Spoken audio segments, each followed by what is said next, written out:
Shalom à tous, nous sommes le mercredi 3 novembre 2021 et il est 20h46 dans le pays où nous sommes.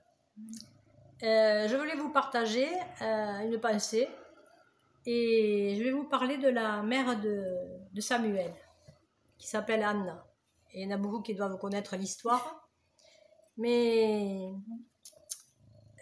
chaque année avec son mari et la deuxième femme de son mari, ils allaient offrir à Silo, parce que le tabernacle se trouvait à Silo à cette époque, et ils allaient offrir tous les, comment on appelle ça, toutes les offrandes qu'ils devaient faire chaque année. Sacrifice. Voilà, les sacrifices. Et ils mangeaient, ils buvaient, puis ils repartaient. Et la deuxième femme, son mari, qui s'appelait Pénina, chaque fois, elle la mortifiait, elle se moquait d'elle. Elle lui disait que bon, sans doute qu'elle n'était pas bénie parce qu'elle n'avait pas d'enfant. Anna était stérile. Et Anna, chaque fois, elle pleurait, elle partait triste, elle revenait à sa maison. Son mari essayait de la soutenir, mais bon. Et une fois où elle y est allée, elle a décidé, elle est allée prier toute seule devant le tabernacle. Et il y avait Élie, qui était le souverain sacrificateur, cette année-là. Oui. Ouais. Et elle a répandu son cœur devant le Seigneur, elle pleurait, et elle lui a dit, si jamais tu m'accordes un fils, il sera à ton service, il sera pour toi, je le laisserai à ton service. Et Élie, quand il la voyait prier, il croyait qu'elle était ivre, mais elle n'était pas ivre, elle pleurait, elle avait du chagrin. Et Élie lui dit de repartir et que le Seigneur lui fasse comme elle avait demandé. Et elle s'en est retournée chez elle avec son mari. Et à partir de ce jour, son visage n'était plus le même, elle était joyeuse. Et à mon avis, c'est ce que c'est que mon avis, maintenant je ne sais pas, mais peut-être qu'elle était sûre que le Seigneur allait répondre à sa prière, cette fois-ci. Et ce qui arriva, d'ailleurs, il répondit à sa prière. Elle a eu Samuel, et quand il a été sevré, elle a décidé de l'amener à Élie, et qu'il serait à son service. Et le Seigneur l'a beaucoup bénie parce qu'après elle a eu des enfants. Amen. Elle a eu d'autres enfants. Voilà. Et je voulais vous lire la prière. Cette prière que je trouve vraiment très belle. Et Anna se mit en prière et elle dit, mon cœur se délecte en Yahweh, mon front s'est relevé grâce au Seigneur. Je puis ouvrir la bouche en face de mes ennemis, car j'ai à me réjouir, Seigneur, de ton assistance. Nul n'est saint comme Yahweh, nul ne l'est que toi seul. Aucune puissance n'égale notre Elohim. Cessez vos paroles arrogantes, les bravades qui s'exhalent de votre bouche, car il dispose de toute science. Yahweh et toute œuvre lui est facile. Par lui, l'arc des forts est brisé, et ceux qui faiblissent sont armés de vigueur. Ceux qui vivaient dans l'abondance se font mercenaires, et qui souffraient de la faim en est délivré. Tandis que la femme stérile enfante 7 fois, la mère féconde est humiliée. Yahweh fait mourir et fait vivre. Il précipite au tombeau et en retire. Yahweh appauvrit et enrichit, abaisse et relève à son gré. Alors, il est marqué, il précipite en fait, il précipite au Sheol et en retire. Voilà. Le terme c'est Sheol. C'est différent que le tombeau, le Sheol. Oui, d'accord. Oui.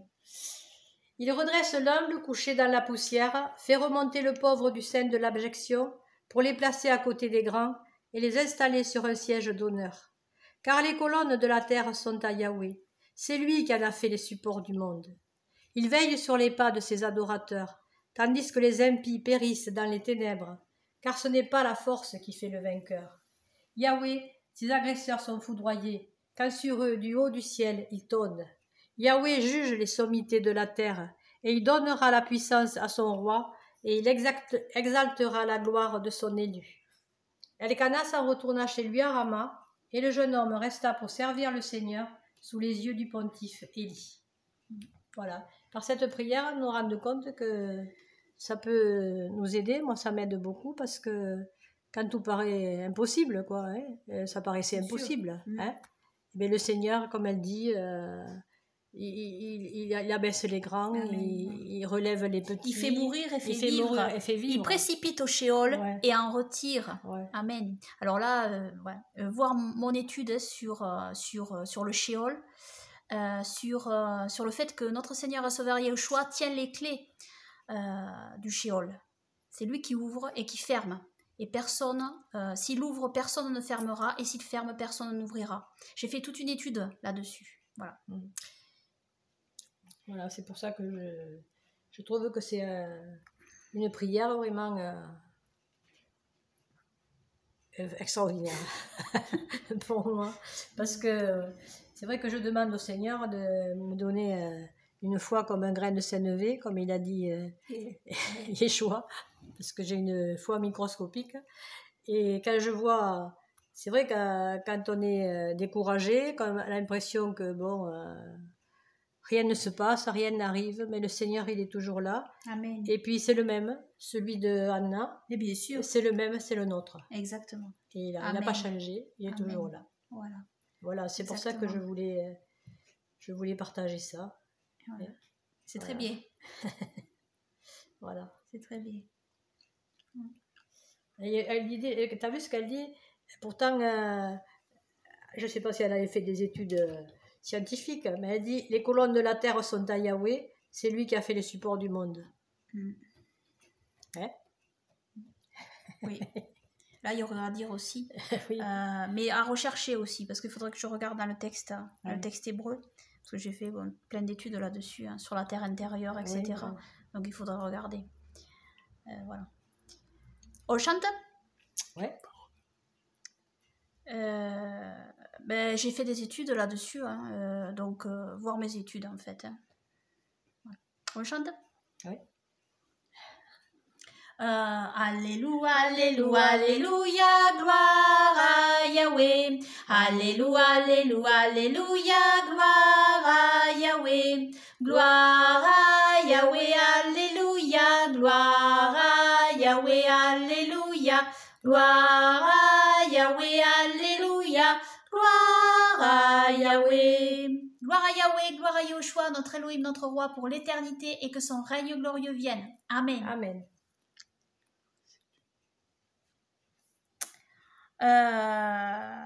Alors, je vais regarder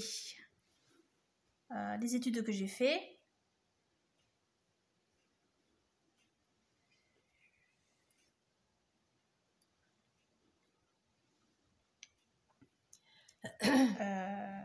J'en ai fait plusieurs.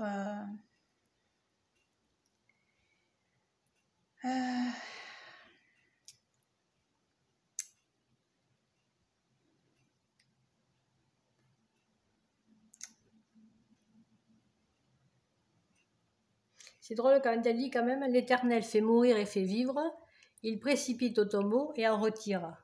Non, c'est au Sheol. En fait. Au Sheol, oui, et en retire. Oui, je sais, j'ai déjà parlé de tout ça. Il n'ouvre personne. Je ne me rappelle plus le titre. Hein. Voilà, attendez. C'est vrai qu'il en a fait sortir du tombeau, ouais. C'est pas le tombeau, c'est le Sheol. Physiquement. C'est pas le tombeau. Oui, Sheol. Le Sheol, c'est l'endroit... C'est l'enfer. C'est l'enfer, ah d'accord. Ouais. En fait, c'est ce qu'on traduit par enfer. Les clés de l'enfer, il ouvre et personne ne fermera. Ouais. Donc, le Sheol, c'est un endroit dans la terre intérieure. Donc, j'ai fait une étude. Alors, c'est une étude... j'ai fait l'étude audio, puis j'avais aussi l'étude écrite. Donc, par exemple, dans Apocalypse, chapitre 1, versets 17 à 18... Quand je le vis, je tombai à ses pieds comme mort. Il posa sur moi sa main droite en disant « Ne crains point. Je suis le premier et le dernier et le vivant. J'étais mort et voici je suis vivant au siècle des siècles. Je tiens les clés de la mort et de l'enfer. » Amen. On a Apocalypse chapitre 3 verset 7. « Écrit à l'ange de l'église de Philadelphie. Voici ce que dit le Saint, le véritable, celui qui a la clé de David, celui qui ouvre et personne ne fermera, celui qui ferme et personne n'ouvrira. Amen. » Amen. Donc ici, alors bien sûr ce sujet c'est un point de controverse, parce que bon, dans le milieu religieux, Mais voilà. Il y a le passage de 1 Pierre aussi, chapitre 3, versets 18 à 20. Car Machiach a aussi souffert une fois pour les péchés, lui juste pour les injustes, afin de nous amener à Elohim, ayant été mis à mort selon la chair, mais vivifié par l'esprit, par lequel aussi il est allé prêcher aux esprits en prison, qui avaient été autrefois incrédules, lorsque du temps de Noé, la patience d'Elohim attendait pour la dernière fois, pendant que l'arche se construisait, dans laquelle un petit nombre d'âmes, c'est-à-dire 8, furent sauvées à travers l'eau. Nous avons Éphésiens, chapitre 4, versets 8 à 10. C'est pourquoi il est dit, étant monté en haut, il a amené captive une multitude de captifs et il a distribué des dons aux hommes. Or, que signifie il est monté, si ce n'est qu'auparavant il était descendu dans les parties basses de la terre? Celui qui est descendu, c'est le même qui est monté au-dessus de tous les cieux, afin qu'il remplisse toutes choses. Amen. Alors, j'ai découvert que dans la tradition juive, certaines âmes qui seraient dans l'enfer ou la géhenne n'y resteraient pas obligatoirement en permanence. Alors, ça fait penser au purgatoire prêché par les catholiques, mais c'est pas tout à fait pareil. En réalité, c'est de là que viendrait la croyance du purgatoire chez les catholiques, mais il y a quelques nuances quand même que j'aimais dans mon étude. J'ai décidé, en faisant cette étude, de creuser, en laissant de côté mes certitudes sur ce point. Parce qu'avant, moi, je croyais qu'une fois que les gens allaient en enfer, c'était fini. Donc,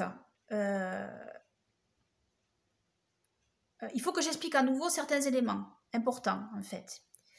Tout d'abord, savoir que le mot enfer vient du latin infernus, et ça signifie qu'il est en dessous, apparenté à infra, inférieur. Mais par contre, il ne faut pas confondre ce lieu avec les temps ardents de feu et de soufre décrits pour la fin des temps, réservés pour les impies au jour du jugement dernier. Ce mot enfer est directement relié à l'existence de la terre intérieure. Pour ceux qui ne connaissent pas, j'ai fait une étude complémentaire, ce qui se nomme la terre d'Éden et la terre intérieure. Et donc, il faut voir cette étude en parallèle, en fait. Ça, c'est une autre étude. Et dans cette étude, je révèle que le paradis et l'enfer sont dans la terre intérieure, mais bien sûr dans des régions complètement différentes. L'enfer étant beaucoup plus profond au sein de la terre intérieure. Alors, pourquoi ce mot d'enfer est-il entré dans le langage courant? Eh bien, tout simplement car de très nombreux passages bibliques désignent ce lieu de souffrance comme étant dans des régions inférieures de la terre. Ça, c'est connu. Les représentations, souvent, de l'enfer, c'était... Et de nombreux passages bibliques parlent de ce lieu de souffrance avec des mots bibliques qui reviennent très souvent. Il y a le Sheol, traduit en français par le séjour des morts. Il y a l'abîme, la fosse, le puits, la vallée et le pays de l'ombre de la mort, ou Geinem, vallée de Inem, les ténèbres du dehors ou la prison. Il y a beaucoup de mots employés. Le mot Sheol a toujours un aspect négatif et jamais positif. Seul le terme Sein d'Abraham et le paradis dans le ciel, plus exactement le 3e ciel, et les 4 autres cieux sont positifs en fait. Il y a le Sein d'Abraham donc qui est positif, le paradis dans le ciel et les 4 autres cieux. Voilà. Le paradis est dans le 3e ciel. Donc, bien qu'étant dans les parties basses de la terre, mais beaucoup plus haut que l'enfer, le Sein d'Abraham ferait bien aussi partie du paradis. Donc, tous ces mots cités dans le Ténar, dans la Bible, nous parlent de ce qui est communément nommé l'enfer dans les parties basses de la terre. Voilà.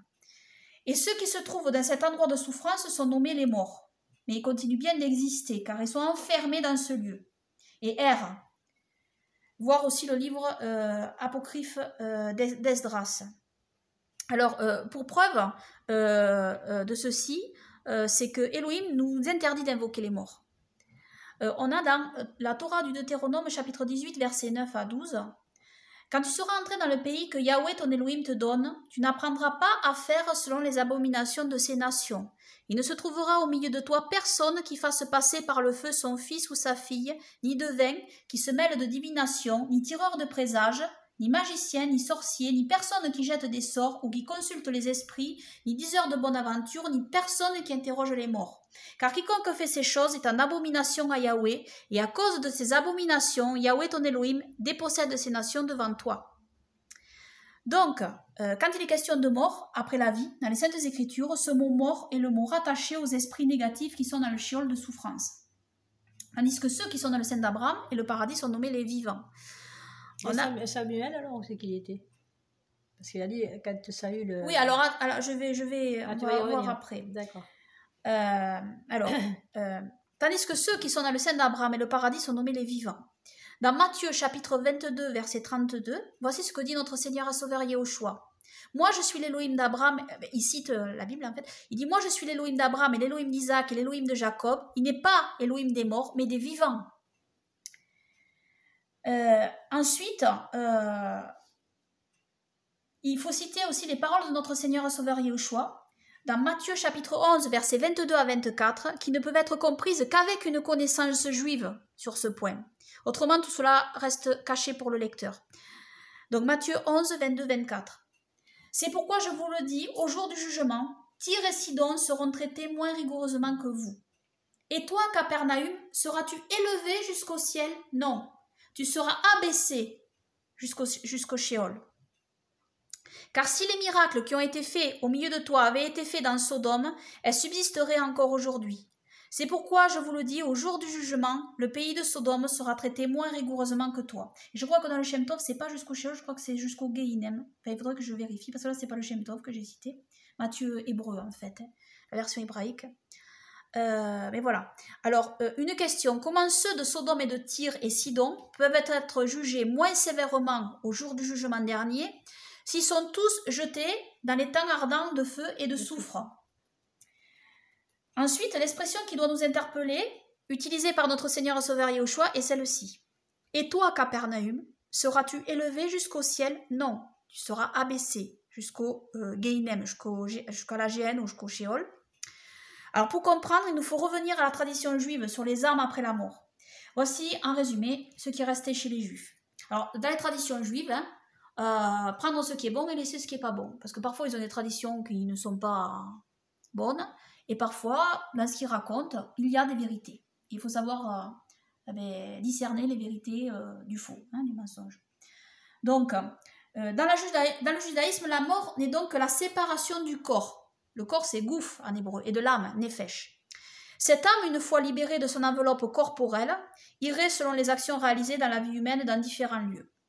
Si les actions étaient bonnes et si le juif a respecté les commandements de la Torah, son âme montera au ciel dans des degrés plus ou moins élevés, et ce grâce à la légèreté de son âme.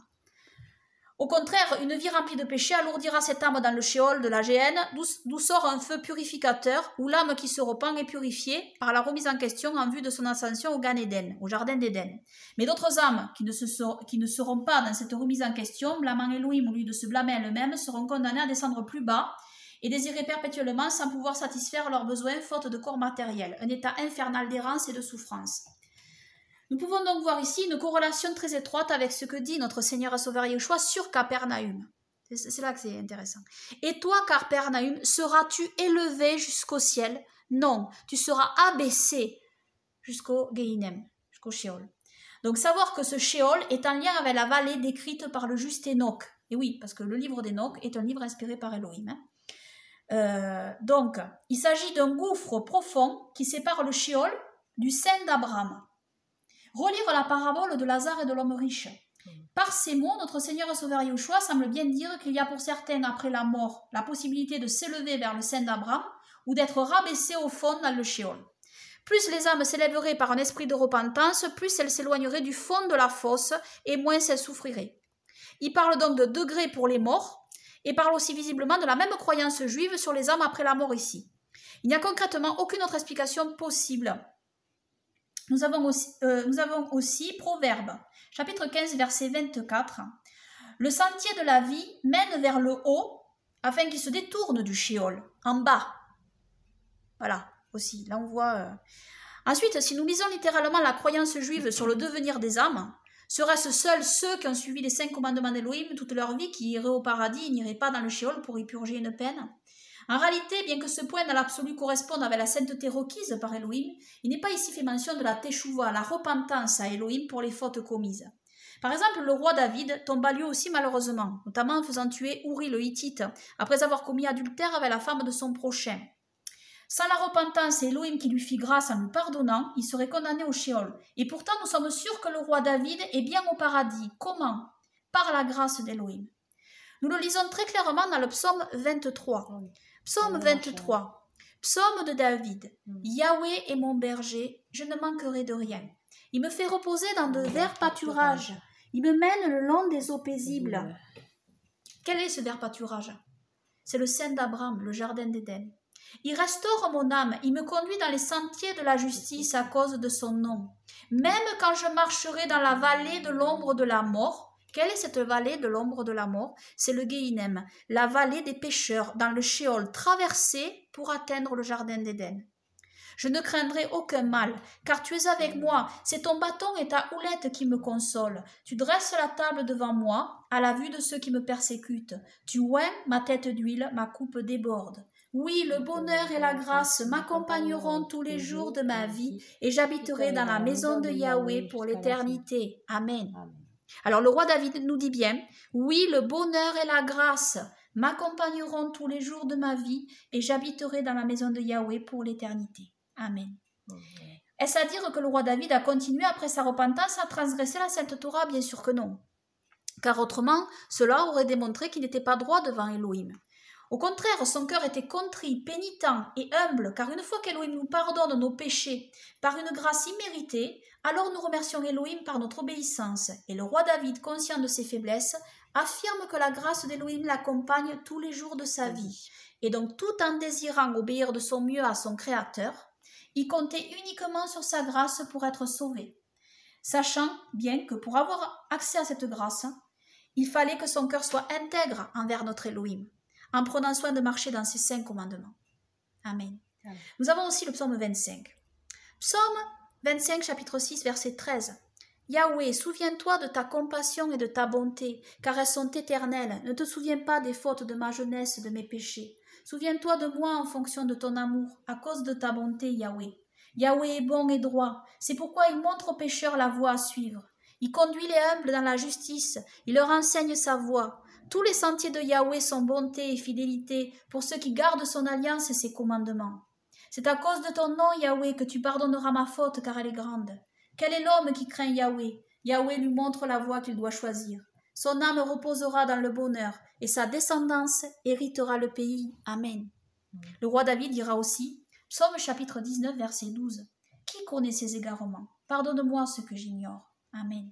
Nous avons aussi le psaume 131. Cantique de Mahalot. Ô Yahweh, je t'invoque des lieux profonds. Seigneur, écoute ma voix. Que tes oreilles soient attentives à la voix de mes supplications. Yahweh, si tu prends garde aux iniquités, Seigneur, qui subsistera? Mais le pardon se trouve auprès de toi afin qu'on te craigne. J'ai attendu Yahweh, mon âme l'a attendu, et j'ai eu mon espérance en sa parole. Mon âme attend le Seigneur plus que les sentinelles n'attendent le matin. Israël, attends-toi, Yahweh, car la miséricorde est auprès de Yahweh, et la rédemption se trouve en abondance auprès de lui. Et lui-même rachètera Israël de toutes ses iniquités. Amen, amen. Amen. Donc, c'est donc bien par la grâce que nous sommes sauvés, sans les œuvres, comme le dit l'apôtre Paul. Car sans la grâce et la miséricorde d'Élohim, le roi David serait perdu comme nous tous. Éphésiens chapitre 2, versets 8 à 10. Car c'est par la grâce que vous êtes sauvés, par le moyen de la foi. Et cela ne vient pas de vous, c'est le don d'Élohim. Ce n'est point par les œuvres, afin que personne ne se glorifie. Car nous sommes son ouvrage, ayant été créés en Yahushua Mashiach pour de bonnes œuvres qu'Élohim a préparées d'avance afin que nous les pratiquions. Amen. Mais cela signifie-t-il qu'une personne sauvée et pardonnée doit demeurer dans le péché? Bien sûr que non, car qu'est-ce que le péché? 1 Jean chapitre 3 versets 4 à 5. Quiconque pêche transgresse aussi la Torah, car le péché est la transgression de la Torah. Alors vous savez que Yahushua Mashiach a paru pour ôter nos péchés et qu'il n'y a point de péché en lui. Amen. Donc les œuvres de la Sainte Torah sont les fruits du salut et sont les œuvres préparées d'avance afin que nous les pratiquions. Et elles sont les preuves de notre engagement envers notre Elohim. Car si nous ne portons pas de fruits, alors notre foi est morte. Lire l'apôtre Jacques. Mais certains font passer la charrue avant les bœufs. Les œuvres comme seul moyen de salut. Et cela est sous-estimer la sainteté d'Elohim, qui est hors de portée des imparfaits que nous sommes. Et même si Elohim nous commande d'être saints comme lui est saint, notre Elohim nous donne ici le but à atteindre. Ce que nous devons avoir comme objectif dans nos cœurs. Nous devons tendre et courir vers ce but. Et vous allez voir comment et par qui nous pouvons atteindre ce but. Bien comprendre une chose essentielle. Le commandement qui est au-dessus de tous les autres commandements est celui-ci. Torah de Deutéronome, chapitre 6, verset 5. Tu aimeras Yahweh ton Elohim de tout ton cœur, de toute ton âme et de toute ta force. Amen. Aimer Elohim est un point fondamental pour le salut. Certains ne l'aiment pas vraiment et cela transparaît par leur comportement en dehors de toute connaissance intellectuelle sur ce qu'Elohim nous commande de faire. Le souffle saint n'a pas pris place en eux. Si ceux-là ne se repentent pas en donnant leur cœur à Elohim avant leur mort, ils n'auront pas de place dans le royaume d'Elohim. Notre Seigneur et Sauveur Yahushua l'affirme. Certains seront sauvés au paradis avec la connaissance, et d'autres seront sauvés au paradis sans la connaissance pleine et entière, car leurs cœurs sont tournés vers Elohim, et qu'ils l'aiment véritablement. Ainsi, le souffle saint aura pris place en eux. Certains seront perdus dans le Sheol avec la connaissance, et d'autres seront perdus dans le Sheol sans la connaissance. Car jusqu'à leur dernier souffle, leurs cœurs auront été tournés vers eux-mêmes, et non véritablement vers Elohim. Leur cœur étant noir et mauvais, tout étant façade, œuvre d'apparence, rien qu'un habillage extérieur, ils n'ont pas vraiment aimé Elohim, et s'ils ont eu du zèle, il s'agissait d'un zèle sans intelligence, amer, méchant et mauvais, plein de rapine et de médisance. Le souffle saint n'a pas eu de place en eux. C'est pourquoi notre Seigneur et Sauveur Yahushua a dit, Matthieu, chapitre 8, versets 11 à 12, « Or je vous déclare que plusieurs viendront de l'Orient et de l'Occident, et seront à table avec Abraham, Isaac et Jacob dans le royaume des cieux. Mais les fils du royaume seront jetés dans les ténèbres du dehors, où il y aura des pleurs et des grincements dedans. » Et l'apôtre Paul dira, Romains chapitre 2, versets 6 à 16, « Elohim qui rendra chacun selon ses œuvres, savoir la vie éternelle à ceux qui, persévérant dans les bonnes œuvres, cherchent la gloire, l'honneur et l'immortalité. Mais l'indignation et la colère aux contentieux et à ceux qui sont rebelles à la vérité et qui obéissent à l'injustice. L'affliction et l'angoisse à tout homme qui fait le mal, aux Juifs d'abord puis aux Grecs. Mais la gloire, l'honneur et la paix à tout homme qui fait le bien, aux Juifs d'abord, ensuite aux Grecs. Car Elohim n'a point égard à l'apparence des personnes. Tous ceux qui auront péché sans la Torah périront aussi sans la Torah. Et tous ceux qui auront péché ayant la Torah seront jugés par la Torah. Car ce ne sont pas les auditeurs de la Torah qui sont justes devant Elohim, mais ce sont les observateurs de la Torah qui seront justifiés. Or, car les nations qui n'ont point la Torah font naturellement les choses de la Torah, n'ayant point la Torah, ils se tiennent lieu de Torah à eux-mêmes. Ils font voir que ce qui est prescrit par la Torah est écrit dans leur cœur. Leur conscience leur rend témoignage et leurs pensées les accusent ou les défendent. Cela paraîtra au jour auquel Elohim jugera les actions secrètes des hommes par Yahushua Mashiach selon mon évangile. Amen. Donc, bien comprendre qu'il est question ici d'accepter le juste jugement d'Elohim qui est saint, juste et bon, et qui n'enverra aucune personne dont le cœur est bon dans le shéol de souffrance. Attention, quand je parle de cœur bon, je parle selon le standard d'Elohim et non de celui des hommes, qui appellent souvent le mauvais bon et le bon mauvais. Car la condamnation à l'enfer est réservée à ceux qui, même au ciel, ne se repentiraient pas et continueraient à blasphémer contre le Très-Haut. Il s'agit alors de la juste mesure de l'outrage et de l'affront de leur cœur à l'encontre de l'Elohim de gloire, dont la grandeur ne peut être égalée et qui est éternelle. Amen. Amen. Ceci précisé, comment arriver à la perfection de la sainteté? 2 Corinthiens chapitre 5 versets 15 à 21. Et il est mort pour tous, afin que ceux qui vivent ne vivent plus pour eux-mêmes. Donc notre Seigneur et Sauveur Yeshua est mort pour tous, afin que ceux qui vivent ne vivent plus pour eux-mêmes, mais pour celui qui est mort et ressuscité pour eux. C'est pourquoi dès maintenant, nous ne connaissons personne selon la chair. Si même nous avons connu Mashiach selon la chair, maintenant nous ne le connaissons plus ainsi. Si donc quelqu'un est en Mashiach, il est une nouvelle créature. Les choses vieilles sont passées, voici toutes choses sont devenues nouvelles. Or toutes ces choses viennent d'Elohim, qui nous a réconciliés avec lui par Yahushua Mashiach et qui nous a confié le ministère de la réconciliation. Car Elohim, étant en Mashiach, réconciliant le monde avec soi, en ne leur imputant point leurs péchés, et il a mis en nous la parole de la réconciliation. Car Elohim était en Mashiach, réconciliant le monde avec soi. Nous faisons donc la fonction d'ambassadeur pour Mashiach, comme si Elohim exhortait par nous, et nous vous supplions, au nom de Mashiach, soyez réconciliés avec Elohim. Car celui qui n'a point connu le péché, il l'a traité en pécheur pour nous, afin que nous devenions justes de la justice d'Elohim en lui. Amen. Car notre Seigneur et Sauveur Yeshua a payé pour toutes nos infractions. Et il est l'homme parfait. Comment cela est-il possible? Car la plénitude d'Elohim l'habite. Et Elohim est parfait. Et c'est lui, Yeshua, qui unifie Elohim avec les hommes. Il unifie les choses d'en haut et les choses d'en bas. En Yeshua, l'homme parfait, nous sommes saints. est parfait, car son sang couvre toutes nos imperfections. Ce point est fondamental et dépasse tout dogme des hommes en montrant l'amour infini d'Élohim pour ses enfants. Amen. Et sa Torah aussi, c'est une preuve d'amour parce que savoir qu'Élohim nous aime et veut nous donner le meilleur. Et quand on suit la Torah, en fait, c'est pour notre bien que Dieu nous l'a donné. Ça, il faut bien le comprendre. Il faut que les chrétiens le comprennent aussi. Hein. Amen. Donc, en sachant cela, revenons au verset du début de cette étude. Apocalypse 1, que j'avais lu, hein, chapitre 17-18. Quand je le vis, je tombais à ses pieds comme mort, donc aux pieds de notre Seigneur Sauveur Yahushua. Il posa sur moi sa main droite en disant « Ne crains point, je suis le premier, le dernier, le vivant. J'étais mort et voici je suis vivant au siècle des siècles. Je tiens les clés de la mort et de l'enfer. » Et Apocalypse 3,7 écrit à l'ange de l'église de Philadelphie « Voici ce que dit le Saint, le véritable, celui qui a la clé de David, celui qui ouvre et personne ne fermera, celui qui ferme et personne n'ouvrira. Amen, amen. » Alors, pour ceux qui misent uniquement sur leurs propres efforts pour accéder au paradis, étant rebelles, en rejetant le plan rédempteur d'Élohim à la personne de notre Seigneur et Sauveur Yahushua, tous ceux qui se basent sur leurs propres efforts, ne comptant pas sur la grâce d'Élohim, manifestant la personne de notre Seigneur et Sauveur Yahushua, mort pour tous nos péchés à notre place et ressuscité des morts, ceux-là même ne peuvent accéder au salut, car leur observance religieuse, même habillée de Torah, se fait au détriment du fond de la pensée de la Torah, au profit d'une simple extériorité d'observance qui ne sauve pas. Alors il y aura bien des degrés différents dans le Sheol pour ces âmes qui entreront dans le concept d'élévation possible de l'âme, par la repentance en reconnaissant que seul notre Seigneur et Sauveur Yahushua peut les sauver de ce lieu. Pour les autres qui resteront toujours rebelles envers Elohim et envers notre Seigneur et Sauveur Yahushua, comme ils l'ont été sur terre, ils s'enfonceront dans le Sheol.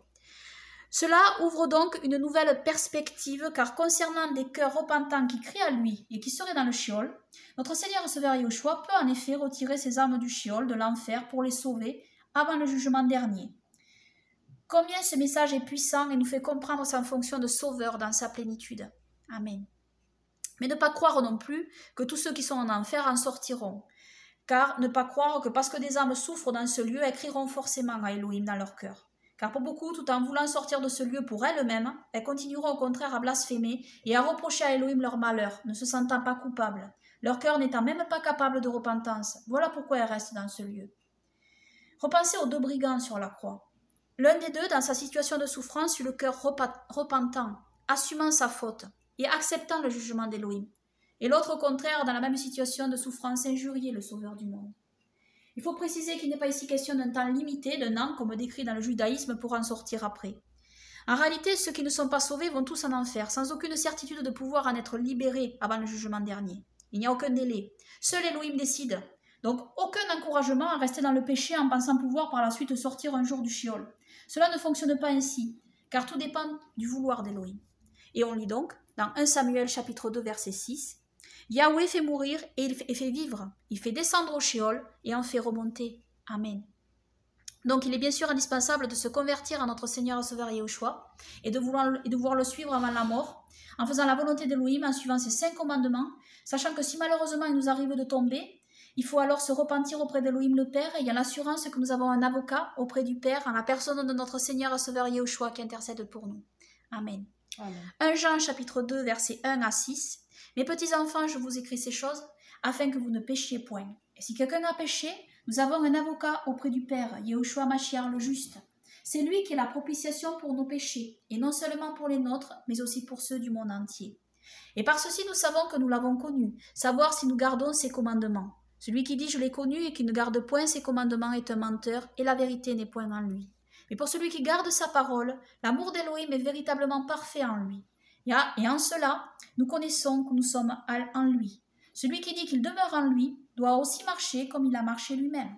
Amen. Et notre Seigneur et Sauveur Yahushua a marché en suivant la sainte Torah d'Elohim, il ne l'a jamais enfreint. Amen. Il y a un point que le croyant doit avoir à l'esprit. Galates chapitre 5 verset 22. Mais le fruit de l'esprit, c'est l'amour, la joie, la paix, la patience, la bonté, la bénignité, la fidélité. Donc voilà. Après,